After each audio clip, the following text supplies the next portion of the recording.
है यार, तमाशा है। जिस माँ बाप ने दुआएं मांग मांग कर और तड़प तड़प कर और तकलीफ उठा उठा कर तुमको पाला, तुम अपनी थोड़ी सी ख्वाहिश पूरी करने के लिए माँ बाप को कत्ल करोगे। तुम्हारे घर में छोटे बहन भाई तो होंगे, 6 महीने के, 7 महीने के, साल के, तो आप बोलोगे हाँ अरे देखो तुम्हारे माँ बाप को इनको पालने में क्या हाल है, तुम 1 घंटा अपने छोटे भाई बहन को नहीं संभाल सकते हो। इसी तरह एक वक्त था तुम भी छोटे थे, 3 माह, 4 माह, 5 माह, साल, 15 महीने की तुम्हारी भी उम्र थी, 2 साल की तुम्हारी भी उम्र थी। तुम भी इसी तरह माँ बाप को सताते थे, इसी तरह तुम घर में खड़े खड़े पेशाब कर दिया करते थे, इसी तरह तुम भी खाने पीने की चीजों को उलट पुलट करके फेंक दिया करते थे, इसी तरह तुम भी रात में 3-3 दफा उठकर अपनी माँ को जगाया करते थे, इसी तरह तुम भी बीमार होते थे, इसी तरह चीखो पुकार करते थे। तुम्हारे पेट में दर्द होता था, तुम बोल नहीं सकते थे, तुम्हारे मुंह में दर्द था, तुम बोल नहीं सकते थे, तुम्हारे सर में दर्द था, तुम बोल नहीं सकते थे, तुम्हारे पाँव में तकलीफ थी, तुम बोल नहीं सकते थे, तुम्हें सर्दी लगती थी, तुम बोल नहीं सकते थे, तुम्हें गर्मी होती थी, तुम बोल नहीं सकते थे, तुम्हें भूख लगती थी, तुम बोल नहीं सकते थे। मगर तुम्हारे माँ बाप जब तुम बोल नहीं सकते थे तब भी तुम्हारी बोली समझते थे।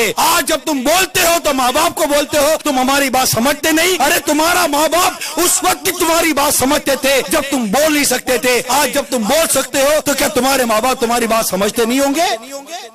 समझते हैं। अरे तुम नहीं समझते तुम्हारे माँ बाप तुम्हारे बारे में क्या भला चाहते हैं। अरे इस माँ ने पैसा रोककर क्या बुरा किया था?